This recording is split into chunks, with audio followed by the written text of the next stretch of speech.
Good evening, everyone. We are going to call the Columbus Utility Commission meeting to order. Michelle, if you could please do a roll call. Sure. Ambler? Here. Tone? Here. Mayor Arnold? Here. Beckman? Here. Curtis? Here. Moda? Present. And Rule is excused. This meeting was properly noticed. Next, I'm looking for a motion or questions on approval of the agenda. Anyone? I move that we approve the agenda. Thank you, Mary. Do we have a second? I'll second. Thank you. Were there any visitors' comments and anything that you wanted to communicate before we get started for utility communications? No.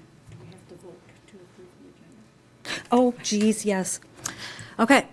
All those in favor of approving the agenda, say aye. Aye. Anyone opposed, same sign. So sorry, guys. Okay, now for the consent agenda. Do we have a motion to approve or any discussion?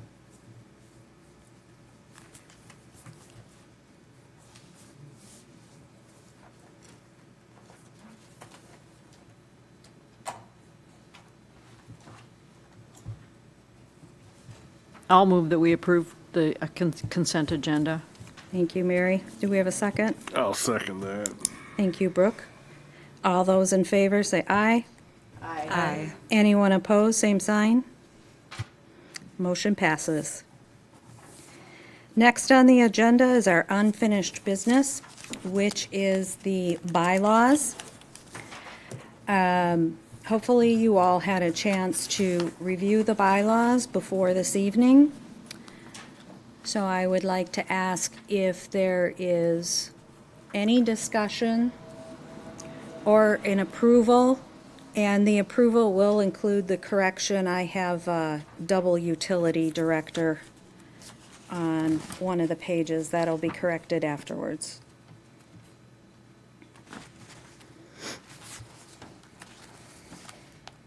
I move to approve the bylaws.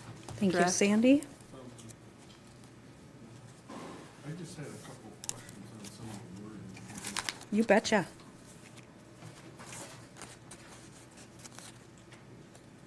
Today is the 19th.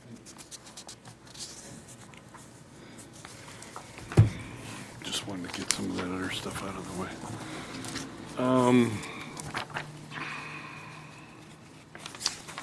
What page was it?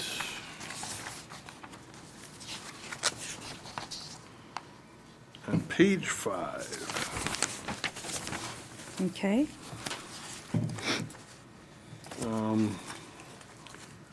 You have Germaine. I'm not the world's biggest scholar. Could we just change that to relevant? Where on the page? Up in the conduct of public hearings. Okay. Can you tell me which line? It's actually like the second to the bottom. Okay. Oh, there it is. Sure, we can change that. That's, Just makes it common English. sure.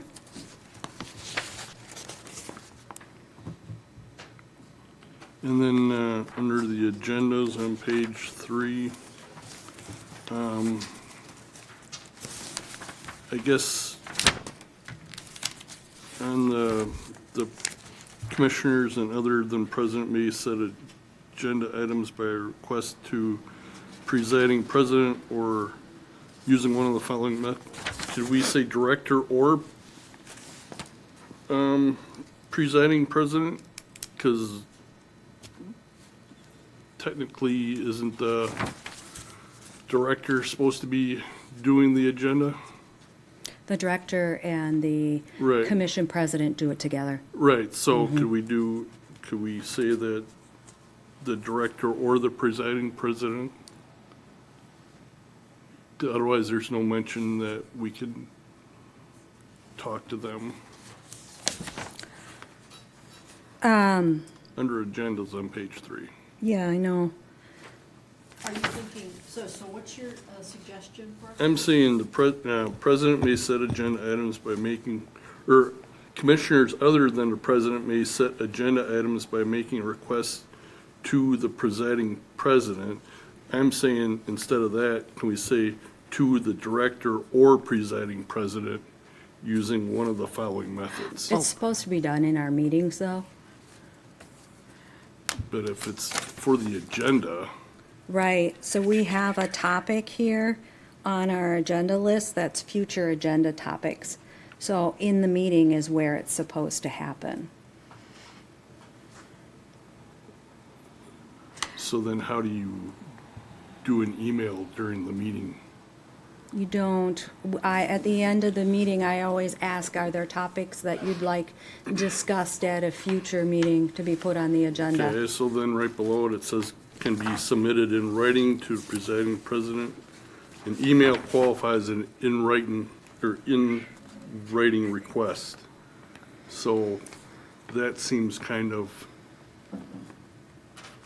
counterintuitive if we're supposed to be doing it at the meeting. Yep, I see what you're saying.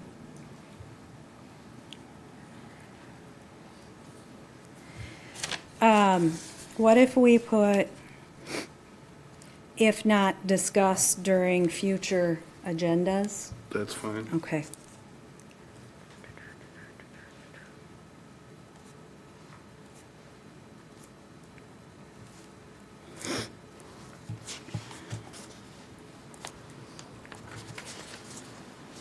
Okay, anything else?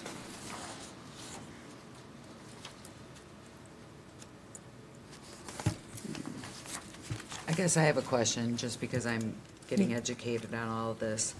And I responded to you previously on this, Sarah. On page 7,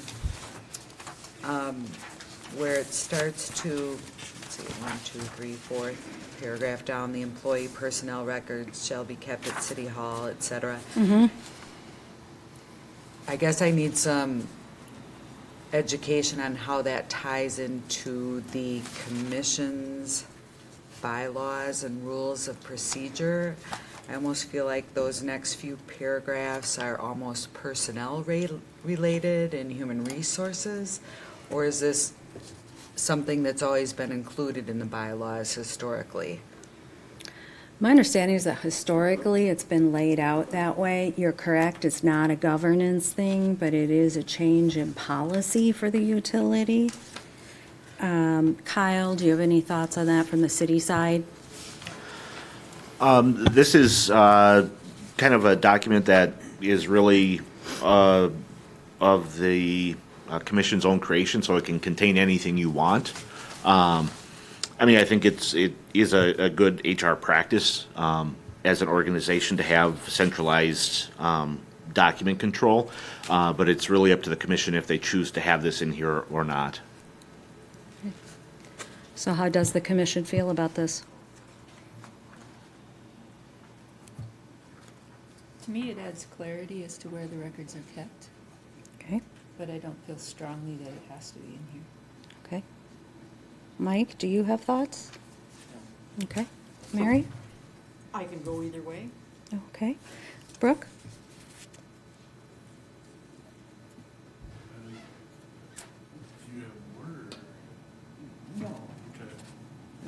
No, I just didn't, from some of what I've done historically and, reading through policies and procedures, I just thought if this is the commission's bylaws, I saw this as just kind of spilling over a little bit into personnel and HR related type of detail, but Yeah, I guess I'm- I can kind of see your point. I mean, so, I'd like to leave it in there, just for the clarification, 'cause since we're making changes and combining the utilities, since there doesn't seem to be a majority of nays to take it out, if everyone is okay with that. Laura? I'm okay with it. Okay. Was there anything else from anyone? I had one comment, I guess, on the agenda, now that we were looking at that Yeah. with Brooke's comment, is the one thing I don't see included in the agenda creation would be a special meeting, and I don't know if that falls under Wisconsin open meetings laws, but it's my understanding that if a quorum of members of any board or committee wish to have a special meeting, It's that if. under meetings. Under It which starts on page 2. Okay, And it talks about regular and special meetings and the need for 24 hours notice unless it's an emergency and it can be justified, then it can be no less than 2 hours notice. Is that what you were, yep, that covers it, thank you. okay. So, my question to you is, would we like to make a motion to approve these with the corrections that were noted?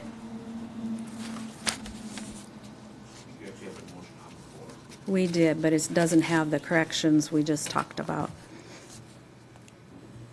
I move to approve the bylaws with the corrections discussed this evening. Thank you. Do we have a second? I'll second that. Thank you, Mary. All those in favor, say aye. Aye. Anyone opposed, same sign. Motion passes. Next, under new business, we have David Arnott from Rupert Milky presenting the wastewater biosolids upgrade facilities modifications report. Did I say your last name correctly? You did.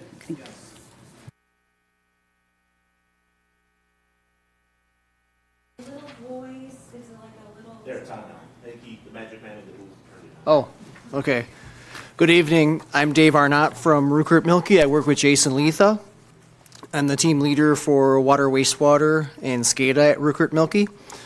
So I'm here today to give a presentation on the draft biosolids upgrade report that we submitted. And I'll give a quick overview, and I want to be respectful of your time, and then I'll answer any questions you have. So the wastewater treatment facility has had an issue with biosolids. Biosolids is the byproduct of the treatment facility. There's been an issue with storage of the biosolids for a long time, and there's a biosolids storage building right now. The problem is the biosolids in their cake form, they slump down and they can't be stored higher than about 2 feet. Yet the walls in the building are about 8 to 10 feet high. So the whole key to use that existing building more effectively is to be able to store those biosolids higher, 6 to 7 feet high. There is a Wisconsin Department of Natural Resources code that all municipalities in Wisconsin have to have 180 days worth of storage capacity. And they have that in place because the intent is that biosolids are not stored on farmland during the winter when the soil is frozen.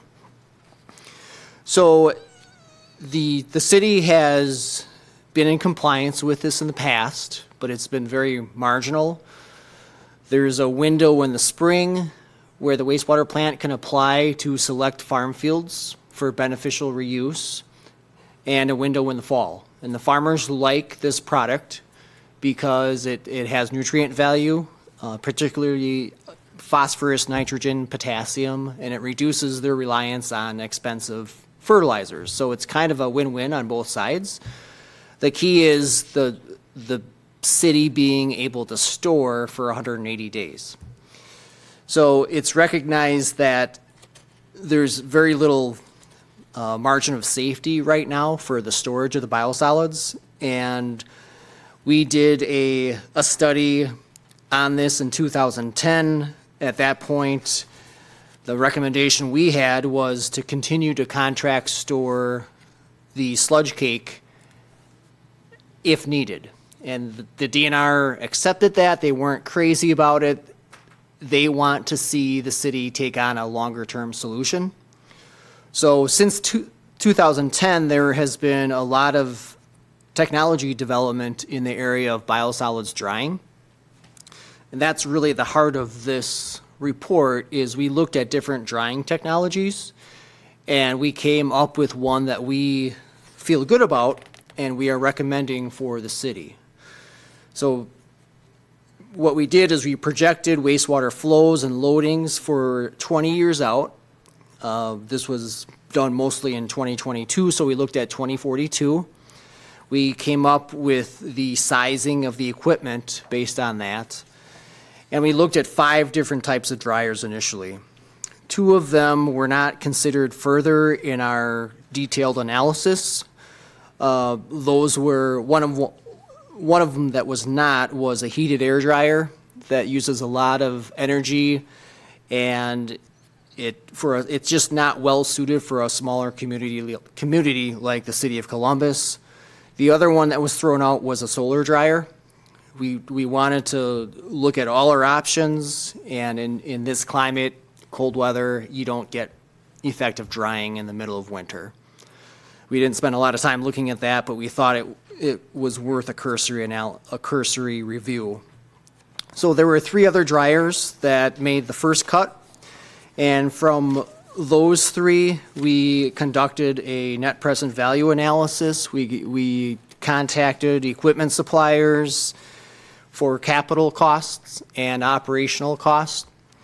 We also looked at non-economic factors such as safety, ease of operation and maintenance.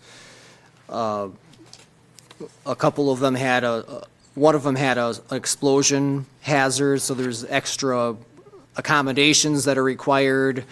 We looked at the quality of the biosolids. There's Class B and Class A. So we tried to look at a number of things. We looked at the 3 types in detail were the indirect heat auger dryer, the indirect heat paddle dryer, and then the electric dehumidifier dryer.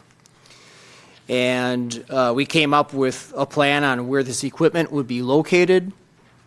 Katie and I have coordinated on this the last couple weeks. There's a change on where we want to locate it that could potentially save about $300,000 off these costs. So at the end of the day, we are recommending the electric dehumidifier dryer alternative. And Katie and I have gone to 2 other communities in Wisconsin to look at this. The first one is a full-scale installation in Marinette, Wisconsin. The second one was a pilot in Fond du Lac, Wisconsin. And we went to that pilot last year. And we asked questions. We got to know how the equipment operates. And I think we both feel that this is the right direction for the city to go. If this is implemented by the city, it will put this biosolids issue to rest once and for all for at least the next 20 years, probably at least the next 30 years. You will be going from, right now, you have a product, it's called cake, and it crumbles in your hand. It's a solid, and that's what is stored in the building now, and with time it slumps down. And the solids content of that is about 14%. With a dryer, the solids content would be about 90%. So you'd be applying a much higher quality product to farm fields. Katie has one farmer that she has been coordinating with that has indicated that would be very well received by the farming community. So you may actually even get more farmers to be interested in this product by going to this product, and you'll be able to stack it 6, 7, 8 feet high in your existing building. So it uses a lot less electrical energy. The mechanical and electrical components are a lot simpler than the other two alternatives that we looked at in detail. And we think that there's this whole issue with Class B versus Class A. We're confident that this will achieve Class A designation, which is the highest quality of biosolids. So those are some of the non-economic issues as far as the cost. On page 10, we kind of give a rundown of the cost. So the construction cost is estimated to be $2.5 million. And then we have engineering costs and contingency on top of that. So we have a total capital cost. I apologize, that $2.9 million on page 10 is incorrect. It should be $3.4 million. That is correct earlier in the report. We have a table that lists the results of the net present value analysis on page 7. You can kind of see how the costs compare. So this is alternative 3. So we have a net present value capital cost of $3.4 million. Our annual O&M costs of about $48,000. And then a total net present value for 20 years using finance factors of $4.1 million. The other two alternatives, the next lowest is $6.9 million, and the highest is $8 million. We don't feel those are best in the best interest of the city to go with that dryer. I present a short schedule if the city decides to approve this and start going down the path. That's shown on page 10 of the report. We would basically submit this report to the DNR after it's finalized. Right now it's in draft form. Possibly we could conduct pilot studies for the equipment this summer. It's always good to test out the equipment on a smaller scale with your unique wastewater, just to get a reassurance, a level of comfort that it will function at full scale with your wastewater. We would start design, if approved by the city, late this year, and receive DNR approval by September 30th of 2024, and start construction in January of 2025, and be complete by the end of the year 2025. So we have identified for funding a Wisconsin DNR Clean Water Fund program. That's a low interest rate loan. They also have principal forgiveness.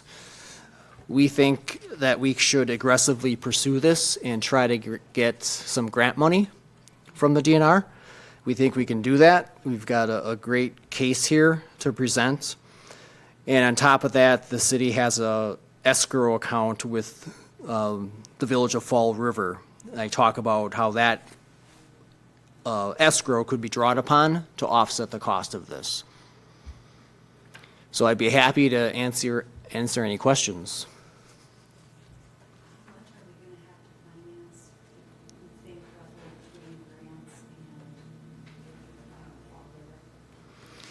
Yeah, so we identify for Fall River $618,000. So the grant, it's kind of a guess. I wouldn't want to promise too much. Maybe $100,000 to $200,000, maybe more than that. So doing the quick math, we're at $2.7 million is what we're looking at, roughly. These can go up to 30 years now, correct? They can, yes. So about 100,000 a year potentially over 30 years?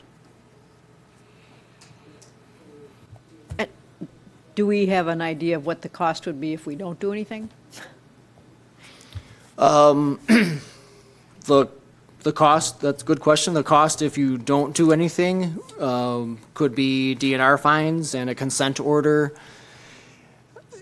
When you start violating things that are in Wisconsin Administrative Code, the DNR, their approach is to put municipalities on a schedule, and you basically have to comply anyway at the end of the day. So it's not like you can pay $200 a month and get by. Thank you. Yeah. I'm not suggesting that we do nothing. I was just wondering. Thank you for the presentation and for the report. It was really helpful.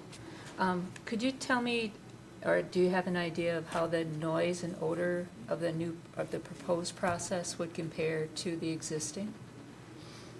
Yes, good question. I think the odor would be less than what it is now, because before it even goes in that building, it's going to be subject to about 170 degrees Fahrenheit for about 2 hours in the machine.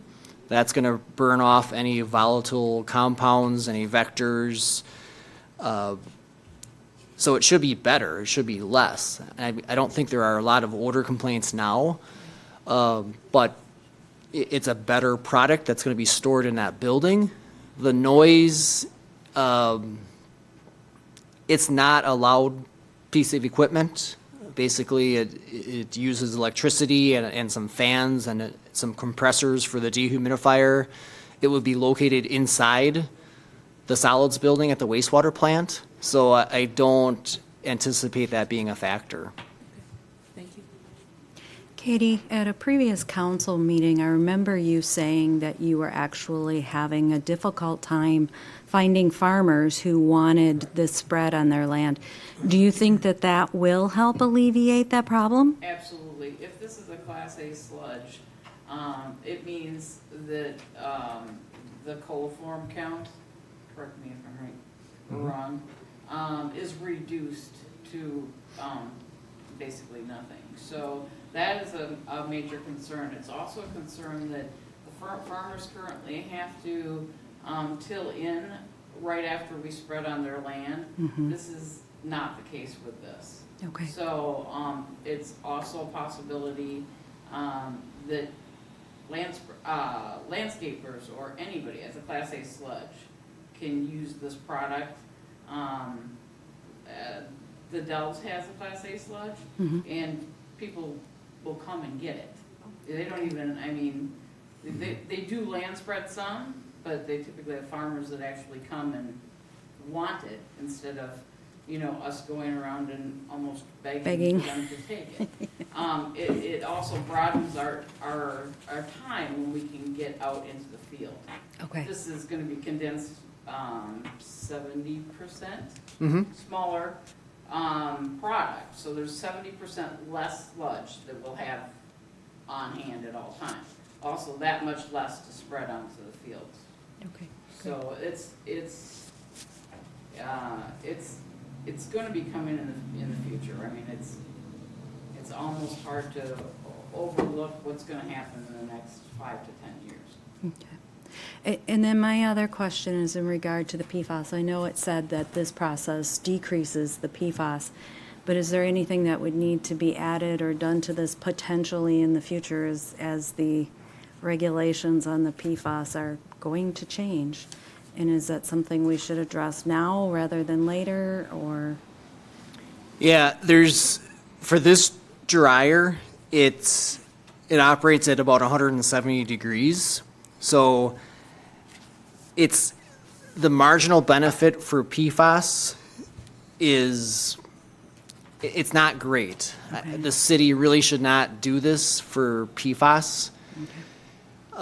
The other two dryers, they operate at a higher temperature, so there might be a little bit more destruction, not much. To really address PFAS, you need to incinerate your sludge, which is way out there and not the right thing for the city.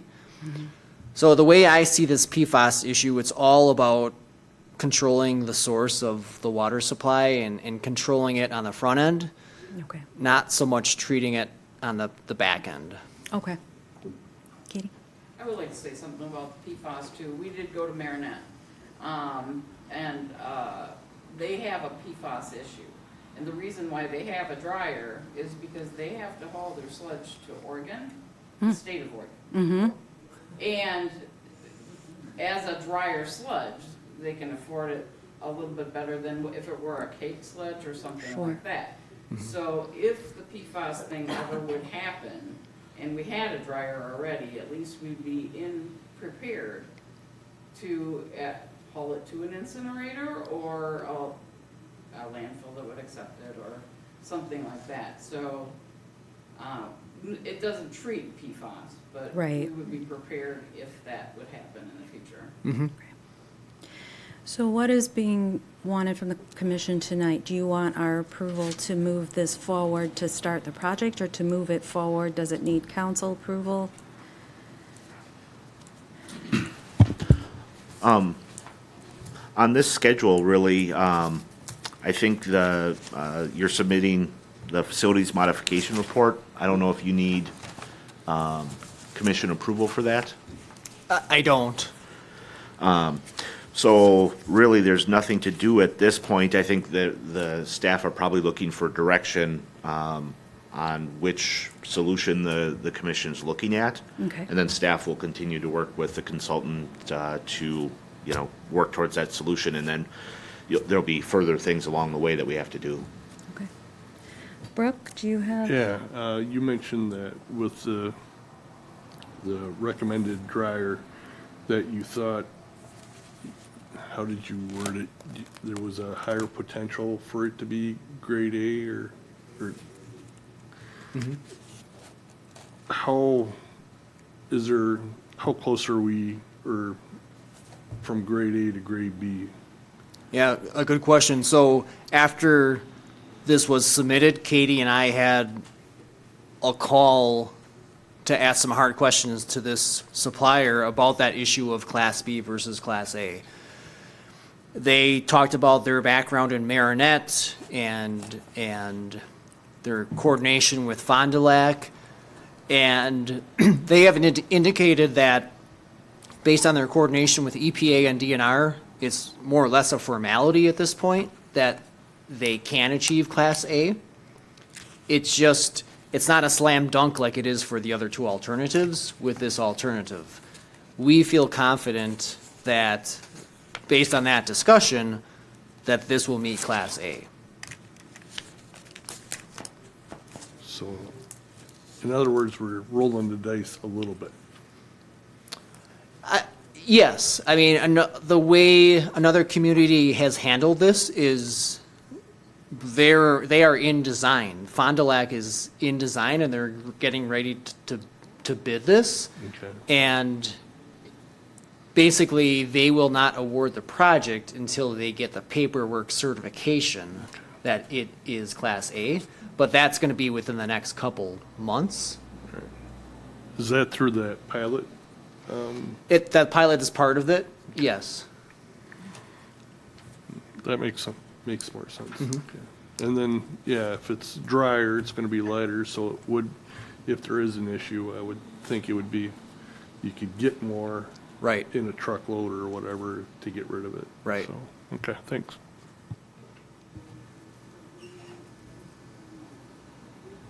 Mike? I just wanted to thank you for doing this report, Dave. My beginning of city government was in 2013, and this was an issue we were talking about back then, so it has been something the city's been dealing with for a very long time, and there were different studies that revealed different solutions, but I like this one a lot, because if we can take that sludge to a Class A, like you said, there's no requirements to get rid of it, really, and it seemed like every year we're dealing with not knowing when spring was going to occur, when the thaw was going to happen, how wet the fields were, so you're always waiting on someone else and then getting approval to get rid of that, so I think it remedies that problem. The one question I had was mostly just about financing, and that would probably be more for Kyle. Was my understanding that with the escrow fund we have with the connection to Fall River, that bonding would be a requirement to be able to tap those funds, so you'd probably have to do revenue bonds for the project when it comes to fruition? Yeah, I think the requirement is that there's some borrowing requirement. It doesn't really say a borrowing of X amount, so there'd be some revenue bonds, but a lot of times you'll see kind of a cocktail of different funding. And you like to sometimes maximize your clean water funding because they have that principal forgiveness. But there's also some funds on hand that we have that can be brought to bear to bring down the total. So I think as we get further into this, we're going to start to kind of bring all that together and get a better idea of what we're looking at. And even as we look at our tax increment districts, you know, there's the potential that those should be contributing a small amount to fund an improvement like this, so that moving forward, we have the capacity to handle growth and development. So, Sure. and not huge amounts, but every little bit kind of contributes to the whole amount. Okay, great, thanks. And maybe a little follow-up to Brooke's question.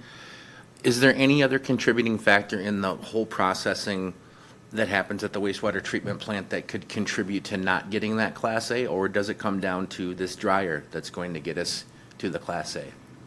It really comes down to the pasteurization and the heating of the dryer Which is and the finishing contact sludge? time. Okay. Yeah. I mean, I would like it if we could take the approach as we move through this, that the intent is to achieve that Class Yeah. A, because obviously if we didn't, it would be a great disappointment. I have confidence that we could reach that, because if we get to that point, then we're not dealing with the storage issue that we've been talking about for Right. 15 years, so. I agree with that. Right. Thanks, Dave. Welcome. Is there anyone who does not agree with the recommendation? No. So does that give you what you need to go forward? It does. Okay, All right. thank you. Thank you.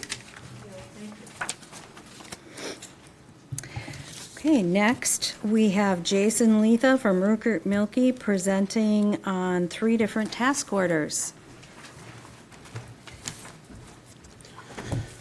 Good evening, everybody. That's a hard act to follow. I can't promise I will talk about exciting things like Class A sludge.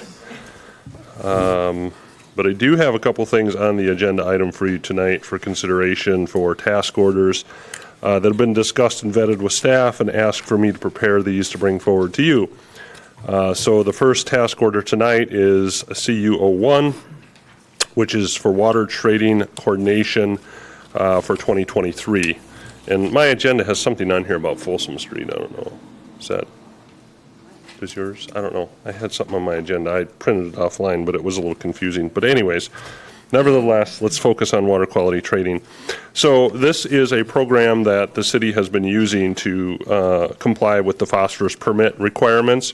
And essentially, it is a program where the city has agreements with 3 landowners in the watershed that do projects or implement practices that help reduce the water quality. This is a program that's regulated by the DNR and the county to help gain those credits. So the city basically pays or has an agreement with these farmers to implement these practices. Therefore, there's a reduction of the phosphorus in the overall watershed, and the city gets credit for it because we're paying for it and implementing it. This has been in place for 3 years now. The initial year was kind of the inaugural year to get everything started up. There was a little bit more effort from Rupert Milky. As we've gone through these past couple of years, it's more of a oversight for us to handle questions, to coordinate, to make sure things are happening, to make sure that the county's doing inspections, the farmers are getting these practices done. Those are plantings, cover crops, things that they have to do is required to get us those credits. At the end of the year, there's an annual payment per the agreements that we give out to those landowners, and then there's an annual report that's written. So what this task order for is essentially for us to continue that annual work for you to meet the program requirements for those 3 contracts for the water quality trading that you're currently under right now. And I think the total contract amount for this one was $5,775. Again, that's mostly just coordination. I think that total was almost identical to last year's total as well. So we've actually kind of focused in now. We were a couple years into this. We really kind of understand what the coordination level is and what the expectations of all the parties are. So Any questions on the water quality trading task order? Okay. Seeing no questions, do we have a motion to move this forward? I have a question. It, Oh, I'm on the agenda reads kind of weird because the first task order says, And that 22. 2022 Folsom Street should have been deleted. okay, that's what I want. That was my error, my apologies. Thank you. I would then make a motion to approve task order 2023-CU01, water quality trading coordination with Rupert Milkie in the amount of $5,775. Thank you. Do we have a second? I'll second. Thank you, Laura. Because this is financial, can you please take a roll call? Andler. Arnold. Aye. Moded. Aye. Tome. Aye. Curtis. Aye. Beckman. Aye. Motion carries. Great. Now we can move on to CU02. All right, if that wasn't exciting enough for you, let's talk about Water Plant One. So those of you who are familiar with your Water Plant One, it's a very old plant that's located down at the end of North Water Street. It's been in service for quite some time, has 2 wells associated with it. And we were contacted by staff here not long ago to talk about assessing the quality of the plant. What's the longevity of it? What condition is it in? This isn't the first time. I think several years back we did a system-wide water system study update for the city, and at that time we talked about the assessment, but we didn't go forward with it. We kind of omitted it out of that study and said, you know, let's look at it, but let's look at it at a future date. Well, I think the future date is here. There are some expenses that are occurring. There's also some things that are associated with the plant because it's a very old building. Some of the rooms are being repurposed. There's retrofitting of equipment that's been going into those buildings. There's been code issues, and there's some other things that have come up over time. So as part of what we didn't do the first time around that we are proposing to do now would be to look at 2 things. The first task in this task order would be we did provide a cost update for a full replacement of that plant back in 2016. That was for just basically essentially building a new plant similar to what's out on the Maple Avenue site for providing that source. As a result of that study back in 2016, we had come up with a cost. Now, those of you who have been paying attention, we know that costs are all crazy out of whack. And so we need to update that as kind of the first step of this to give you some parameters to assess the validity of that plant going forward. So we do have that done. We're just going to go ahead and then refresh those costs based on some of the current codes, some of the technology changes like Dave talked about. There's things that have been improving over the past several years. So that's task 1 of this task order. And then the second part was just essentially reconditioning. So that's to get boots on the ground, to get some staff down there, to get some mechanical contractors, HVAC, get some electrical, plumbing, you know, get people in there and look at the trades, right? Look at the building structure, stability, look at the roof. We know there's things that have been done, but we also know that there's things that have, you know, lifespans to those that we want to take a look at. We want to look for code issues, and we want to say if we're going to fix this building up and make it last for another 20, 30 years in lieu of building a new one, what would that cost? You know, is there validity in spending the money there? So that's a little bit of the higher end to this cost of this task order, just because of the detailed assessment that we would be doing, going through that building and, again, looking at doors, windows, roofs, electrical, looking for chemical storage, code issues, things like that. And then obviously preparing a cost associated with those improvements and maybe a schedule or a timeline. I'm guessing that we'll find some that are probably more priority, that need to occur more soon if we're going to retain that structure. And there's probably some that are probably things that would be nice to have, not must have. So we'll prepare that and come up with costs associated with all of that. So the idea here is to really give you the tools as a result of this study to make that decision based on what makes the most sense, looking at a new facility or looking at rehabbing the current facility and what those costs are associated in today's dollars, and looking kind of forward as what the full life cycles of those 2 options are. So that's what we have before you in task order 2. So any questions about 2?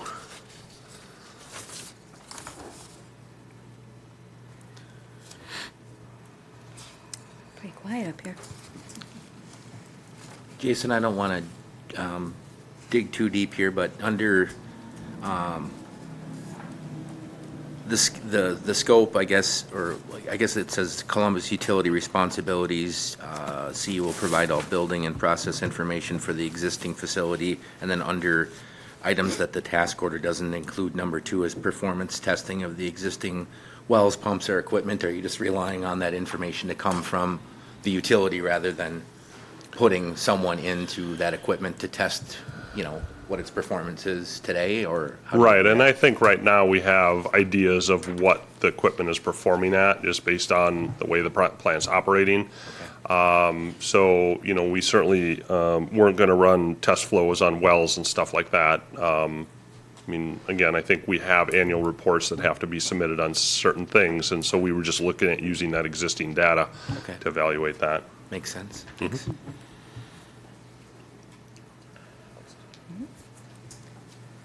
Jason, also under the items not included, it says confirmation or testing of the presence of asbestos, lead, and metals. Was that included in the previous review in 2016? Or do we know that asbestos is or isn't in that building? I suspect it is, but do we know?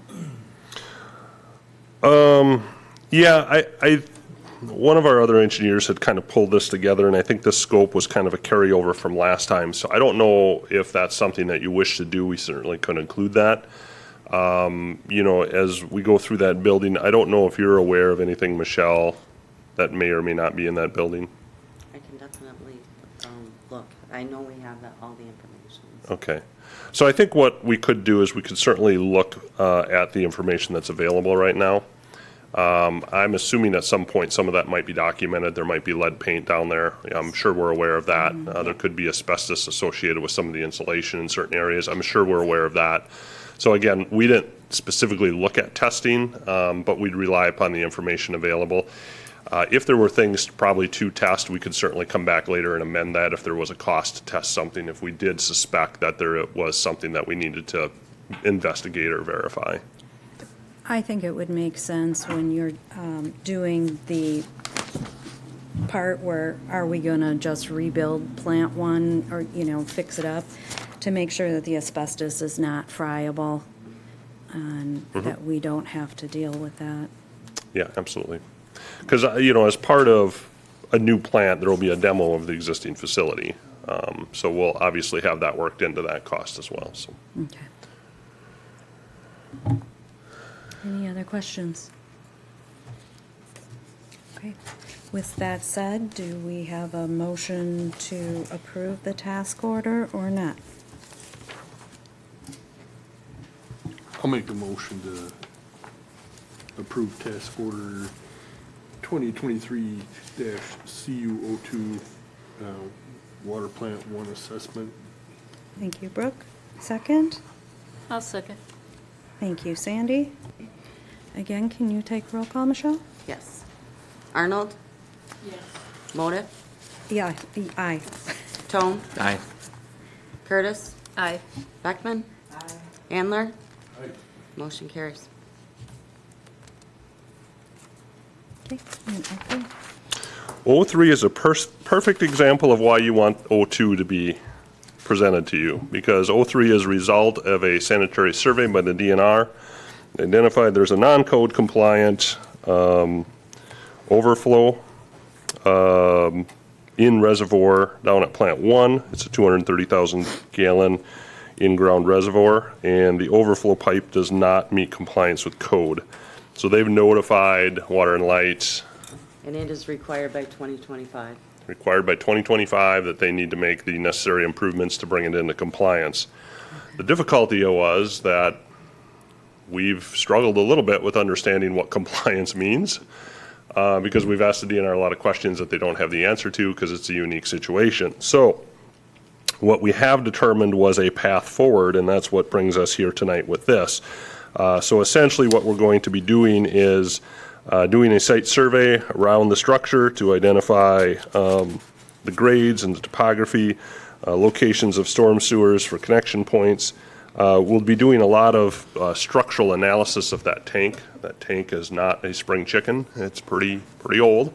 So if we're going to be taking a pipe out of the structure or tank wall, we have to make sure that it's stable and that we're able to repair that properly. We'll also need to cut a new hole in it for a new pipe for the overflow, because we have to change elevations and how it discharges at grade. We have to have, obviously, a downward opening and a free air break so we don't have a siphon situation. So there's a bunch of things we have to address there. We do have the full kind of design bidding package here. So we'll obviously do the design. We'll get it approved by the DNR. We'll go out to contractors. We'll get pricing, quotes. We'll bring those back, make recommendations. So the commission can approve and move forward with the solution that meets the DNR's requirements. So it is something, as Michelle said, came about in the past sanitary survey, and it is something that's on our radar screen. We do have this being designed this year and construction starting later on this year. So it is a 2023 project. It's not terribly a big project. It's a small, but it's fairly complex. And so we just have to make sure that we get it designed correctly, make sure that we have the structural integrity of the tank maintained, and then that we bid it out and get the work performed. So that will cover Rupert Milky's services to bring that back into compliance with the DNR's requirement. Any questions? Michelle, we have room in the budget for all of these task orders? Yes. There are no questions. Does somebody want to make a motion to approve, or? I'll make a motion to approve task order 2023-CU03 for water plant number 1 reservoir upgrade in the amount of $29,208. Thank you, Mike. I'll second. Thank you, Mary. Michelle, if you could do roll call, please. Yes. Moda, Aye. Tome, Aye. Curtis, Aye. Beckman, Andler, Arnold. Motion carries. Wonderful. Thank you very much. Thank you, Jason. Next on our agenda are financial reports. Michelle? So in your packet, you have the treasurer's report, the cash disbursements report, and the first purchase order of the sewer register. I handed out to you, there's actually 3 batches in the accounts payable check register report. I have a few things highlighted. You'd like me to go over? Yes, please. Okay. So on the first page, you'll see Bell Lumber. We did have to order 15 40-foot poles and 2 70-foot poles, trying to get back that, inventory items. So that was $13,103.69. Is it a year's wait? Huh? Is it a year's wait to get No, them? but it's significant. I want to say we ordered them in July? I'm pretty sure it was 6 months. The next one on the list is Border States Electric. I wanted to highlight that Transruptor for sub number 3 and the bushings. That project was scheduled for last year, which is now the parts are coming in for this year. And they've been coming in randomly. We've been stocking them, so once we get them all, we'll start that project. If you look at page 2, the second one, CTW Corporation, that was the well number pump services. They did the inspection and the repairs. The next one is Shepherd Concrete, and I just wanted to, this was concrete for lead services. There's some that were actually in the, is it the curb, do you call it the curb or? Like terrace? Yes. So that was to replace all of them. They wait all season before they come in, so that was a $13,000 expense, but it was spotted all over the citywide. If you look at page 3, the second one to the bottom, Thomas Edward Mail Line Restoration. He also comes in once a year to do the restoration for all the lead laterals that have been on our side changed out. The plumbers do the customer side, but we do our own side. So he comes in to just once the season's done and fixes everything up, and that was $2,500. I didn't have anything highlighted on page 4 or 5. And then we're gonna start back with page 1, because again, I said there was 3 batches in here. I didn't have anything highlighted on page 1. Page 2, if you go down to the second one, Civic Systems, it's our financial software support that is for the year, that's $3,026. So usually in January, you'll see a couple of those, because I have that next one that's highlighted, the third one from the bottom, that environmental system. That's our online GIS subscription for $2,750. Those are yearly, so them are usually taken care of in January. If you turn to page 3, and I marked these because I know Anna's coming next month to talk about the E3P account. So Marshalltown got an energy incentive. That is the old Cabinetry Plus building. They did a lighting project. And then the one below that, Matthew Hunt, did air source heat pumps and got a rebate of $1,050. So people taking advantage of the programs we are offering, which is great. I didn't have anything highlighted on page 4. Page 5, if you look at the last one, Stevens Point Auto Center, those are the 2 trucks that were budgeted for this year. They will be delivered tomorrow at 10 a.m. So that's exciting. Yeah, that's exciting. Let's see, I didn't have anything on page 6 or page 7. I did have, let's see, page 8, nothing on page 8. And then if you look at the last page is the sewer purchase order, and I did get 2 comments from Katie that they did repairs to the boiler. She'll also be looking at a cost for a new boiler for next year's budget, so just to kind of give you a heads up.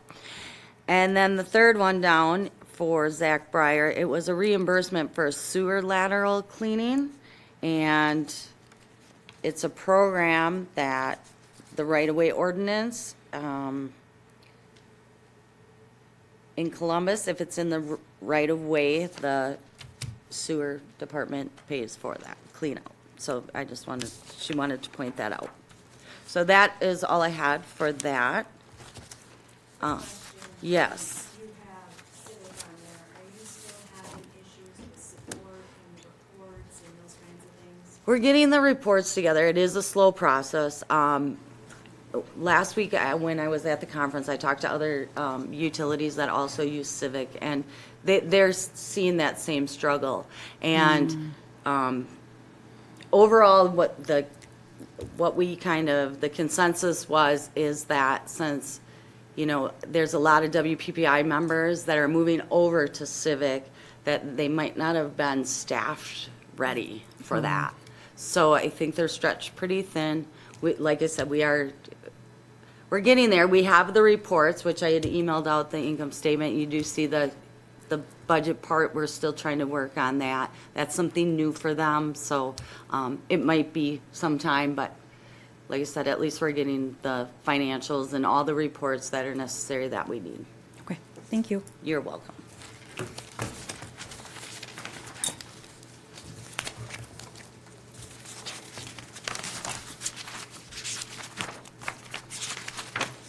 So the motion. Okay, that was all you wanted to go through? Okay. Yep. Do That we is have all. any questions for Michelle on any of those, or a motion to approve or deny?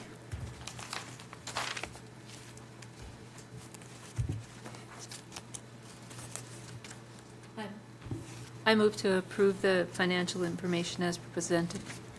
I'll second. Thank you. Do we need roll call on that? Yeah. Let's see. Tome, Aye. Curtis, Aye. Beckman. Aye. Andler. Arnold. Aye. Modip. Aye. Motion carries. Thank you. Okay, next on the agenda is to adjourn to closed session under WISSTAT 19851C to consider the employment, promotion, compensation, or performance evaluation data of any public employee over which the governmental body has jurisdiction or exercises responsibility. I'll make a motion to move into closed session for the reasons read. Thank you. Do we have a second? Thank you. All those in favor? Aye. Aye. Oh, Yep, I'm sorry, yes, you're right. Curtis, Aye. Beckman. Aye. Andler. Arnold. Aye. Modip. aye. Tone. Aye. Motion carries. Wonderful. We are in closed session, and we will not be coming back on air. I got it.